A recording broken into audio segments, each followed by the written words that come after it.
Muy buenos días, estimados alumnos, espero que se encuentren muy bien. También espero que hayan tenido un excelente fin de semana junto a sus familias. Continuamos en esta nueva semana de trabajo escolar y continuamos con esta segunda unidad que es el género narrativo. El tema para el día de hoy va a ser los estilos narrativos y su objetivo para esta clase va a ser reconocer a través de los distintos estilos narrativos las formas como se expresan los personajes. Antes de comenzar con esto vamos a ver el breve extracto de una entrevista al escritor difunto ya, escritor chileno Roberto Bolaños. La pregunta en esta entrevista fue: ahora, este éxtasis al cual muchos poetas han hecho referencia, Rimbaud, Baudelaire, que incluso uno puede sentir en un antipoema de Nicanor Parra, ¿se puede sentir en la narrativa ese éxtasis, en la novela? Y la respuesta de Roberto Bolaños fue: yo creo que la mejor poesía de este siglo está escrita en prosa. Hay páginas del Ulises de Joyce, o de Proust, o de Faulkner, que estos tres son autores de novelas, de narrativa. Han tensado el arco como lo ha hecho la poesía en este siglo. Se refiere al siglo pasado, el siglo XX, donde realmente te das cuenta que el escritor se ha metido por una senda en donde nunca antes nadie se había metido. ¿Por qué les comparto esta respuesta en esta entrevista? ¿Y qué tiene que ver con lo que estamos viendo? Bueno, básicamente nosotros al ver los contenidos de narrativa, muchas veces, o por lo menos hasta ahora lo he olvidado, no he hecho énfasis en esto, que si bien la narrativa tiene una función del lenguaje predominante que es muy distinta a la lírica. Por su lado tenemos la función referencial, ¿verdad? En el caso de la narrativa, y en la lírica la función expresiva, que expresa sentimientos. La narrativa narra acontecimientos, hechos, se refiere a lo que ocurre, al contexto. Eso no quita que la narrativa esté cargada de una expresividad que sea subjetiva, que exprese sentimientos, que el narrador pueda tener cierta cercanía con los personajes, pueda decir lo que sienten, lo que piensan. Él mismo puede expresar los sentimientos de los personajes por medio de su voz. Básicamente lo que quiere decir Roberto Bolaño, y es por eso que se los comparto, es que la narrativa puede ser muy poética, puede ser muy expresiva, muy cargada de simbolismos, de figuras literarias, puede tener un lenguaje riquísimo, por lo tanto no se debe entender como que no se debe entender que aquella expresividad es propia únicamente del género lírico, sino que la narrativa también está cargada de belleza. Eso, continuemos con nuestra clase. Recordemos algunos conceptos que vimos en la clase pasada. En la clase pasada partimos viendo lo que era el pacto de verosimilitud, que era básicamente este pacto entre el lector y la obra. Básicamente el lector lo que hace es suspender su juicio de lo que es real y que no lo es. Deja de pensar respecto a las leyes lógicas del mundo real y se sumerge en la obra aceptando todo lo que podría suceder en la obra. Luego vimos la estructura narrativa, el espacio y el tiempo en la narración. Con respecto a la estructura, hablamos de tres partes, que en primer lugar había un planteamiento donde se presentaban los personajes, el espacio, el tiempo en el que sucedía, y básicamente luego esto pasa a un desarrollo, en primer lugar un nudo donde se produce un conflicto que de un poco altera el orden inicial de las cosas y por lo tanto se produce una serie de secuencias de acontecimientos para finalmente llegar a un desenlace donde el conflicto, aquel hecho que desencadena la acción, se soluciona y se llega a una nueva situación estable, a un nuevo equilibrio, generalmente distinto al inicial. Luego vimos, en segundo lugar, los espacios narrativos. Vimos el espacio físico, el espacio psicológico y el espacio social, para finalmente ver el tiempo en la narración. Y para ser más específicos, vimos las anacronías, que básicamente eran saltos temporales, que podían ser para el pasado en el caso de las analepsis y hacia el futuro en el caso de la prolepsis. Vimos el flashback y el raconto para el caso de los saltos al pasado. Vimos que el flashback era un regreso violento y breve en el tiempo, y por su parte el raconto era una vuelta más bien al pasado, pero más extensa, que dijimos que incluso podía durar un capítulo entero de una novela.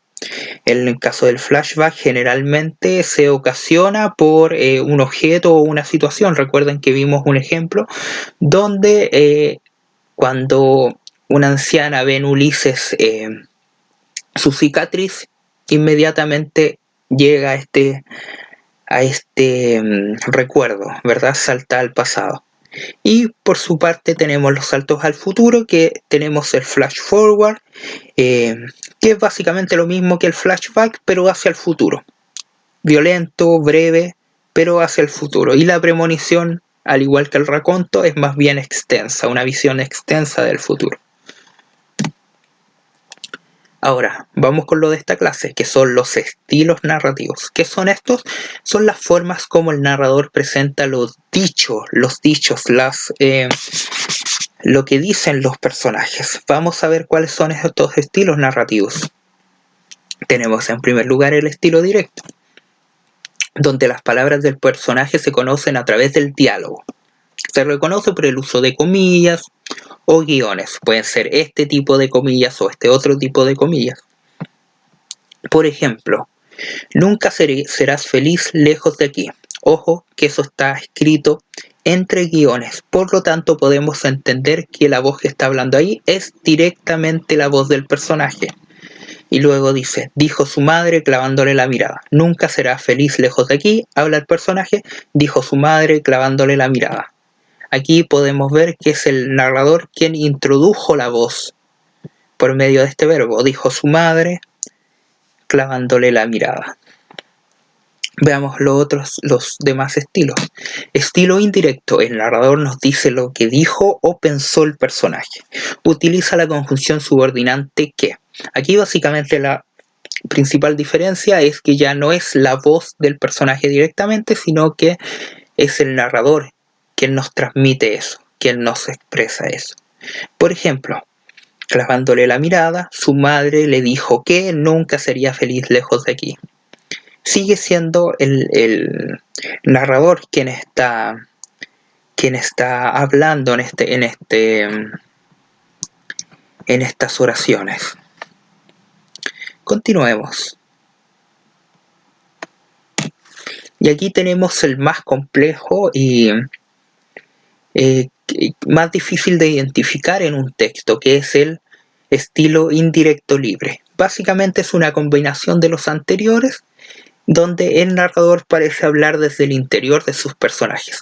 Es una variante mucho más subjetiva, porque lo que parece ser es que el narrador llega a fundirse en algún momento con el personaje, en sus palabras, en su subjetividad. El narrador dice lo que está pensando, lo que va a decir, lo que piensa el personaje.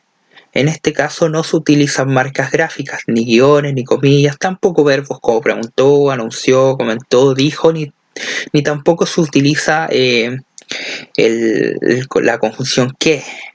No da paso a las palabras del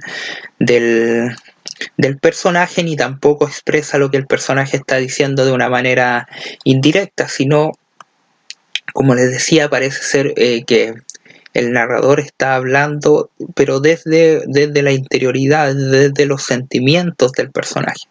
Aquí dice, por ejemplo, así el ejemplo. Su madre le clavó la mirada. Su hijo nunca sería feliz lejos de allí. Básicamente es el narrador quien está hablando, pero al parecer tomando la subjetividad del personaje. Eso es lo complejo de identificarlo. Veamos dos ejemplos para poder identificar a qué estilo de narración corresponden. Aquí tenemos un microcuento llamado Ganancia, que apareció en una de las versiones de Santiago en 100 palabras, que es un concurso literario de microcuentos donde los 100 mejores se publican en un libro. Dice así: al frente de esta cancha terrosa, donde ahora se construye una nueva estación, mi abuelo tenía un negocio y el único compresor del barrio. Venían los niños a jugar y les pedía que les inflara la pelota 1000 veces parchada. Mi abuela, cansada y rabiosa, un día caluroso como este, perdió la paciencia y le preguntó: ¿y por qué no le cobras segundo? Para eso tienes el negocio. Él la miró incrédulo y le contestó: ¿cómo se te ocurre que les voy a cobrar, Marta, si son más pobres que uno? Si se dan cuenta acá, ¿dónde encontramos que hablan los personajes? Después de este punto seguido donde dice: mi abuela, cansada y rabiosa, un día caluroso como este, perdió la paciencia y le preguntó. Básicamente ahí encontramos las comillas, luego de que se presente con el verbo le preguntó, el verbo conjugado le preguntó, ¿por qué no le cobra segundo? Para eso tienes el negocio. Aquí básicamente encontramos directamente la voz del personaje de la abuela, y luego le contesta al abuelo, le contestó: ¿cómo se te ocurre que les voy a cobrar, Marta? Todo esto está entre comillas, ¿verdad? Si son más pobres que uno, ahí terminan las comillas. Por lo tanto, en ambos casos tenemos la voz directamente de los personajes que están hablando. Por lo tanto, en este caso, perdón, se cambió la diapositiva. En este caso, ¿a qué estilo correspondería? Básicamente al estilo directo. Final del juego, fragmento. Este es un fragmento de un cuento de Julio Cortázar. Dice así: al lado de la noche de donde volvía, la penumbra tibia de la sala le pareció deliciosa. Todo era grato y seguro, sin ese acoso, Pero no quería seguir pensando en la pesadilla. Ya no debía tener tanta fiebre, sentía fresca la cara. Ahora volvía a ganarlo el sueño, a tirarlo despacio hacia abajo. La almohada era tan blanda y en su garganta fiebrada la frescura del agua mineral. Quizás pudiera descansar de veras, sin las malditas pesadillas. La luz violenta de la lámpara en lo alto se iba apagando poco a poco. Si se dan cuenta acá, donde dice quizás pudiera descansar de veras, sin las malditas pesadillas, podemos encontrar que, si bien está narrando el narrador, es la voz del narrador, pareciera ser que se ha metido en la subjetividad del personaje.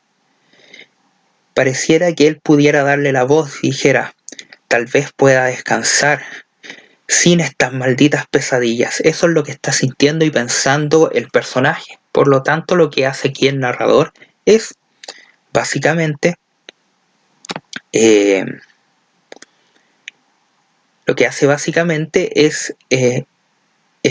dar a conocer lo que la subjetividad del personaje.